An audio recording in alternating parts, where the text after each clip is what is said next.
మునుగోడు ఉప ఎన్నిక తెలంగాణలో వేడి పుట్టిస్తోంది. అన్ని పార్టీల ప్రధాన నేతలు ఎన్నికల ప్రచారంలోకి దిగిపోయారు.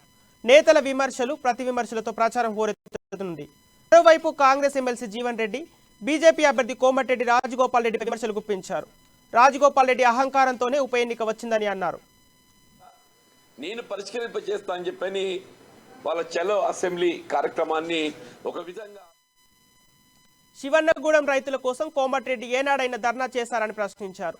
ఇప్పుడు ఉప ఎన్నికల్లో గెలిచినా ఎమ్మెల్యే అవుతారని, ఆయన సాధించేది ఏముందని అన్నారు. ఎన్నికల్లో అధికార దుర్వినియోగానికి టీఆర్ఎస్ పాల్పడుతోందని చెప్పారు.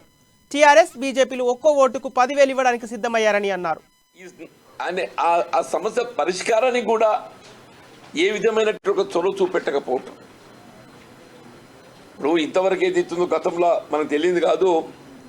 ఇట్లాగే ఎన్ఆర్ఈజిఎస్కి సంబంధించిన ఒక ఫీల్డ్ అసిస్టెంట్స్ను 2 సంవత్సరాలు ఉసురు పోసుకొని ఇదే రాష్ట్ర ప్రభుత్వం చివరికి న్యాయస్థానం సూచనల మేరకు ఏది ఇస్తుందో విధులకు తీసుకోవడం జరిగింది. ఇలా మళ్ళీ విఆర్ఏ పరిస్థితి కూడా అదే విధంగా కొనసాగుతుందని చెప్పంటున్నాను. ఇవన్నీ డిమాండ్స్ అని చెప్పంటున్నాను. మొన్న శాసనసభ సమావేశాల సందర్భంగా వాళ్ళు ఎప్పుడైతే చలో అసెంబ్లీ కార్యక్రమాన్ని చేపట్టడం జరిగిందో స్వయంగా కేటీఆర్ గారు వారితో ఒక విధంగా చర్చించి మీ సమస్యల పరిష్కారం నా బాధ్యత, నేను పరిష్కరింపజేస్తా అని చెప్పని వాళ్ళ చలో అసెంబ్లీ కార్యక్రమాన్ని ఒక విధంగా ఉపసంహరింప చేయడం జరిగింది. కేటీఆర్ గారు ఇచ్చిన వాగ్దానం మేరకు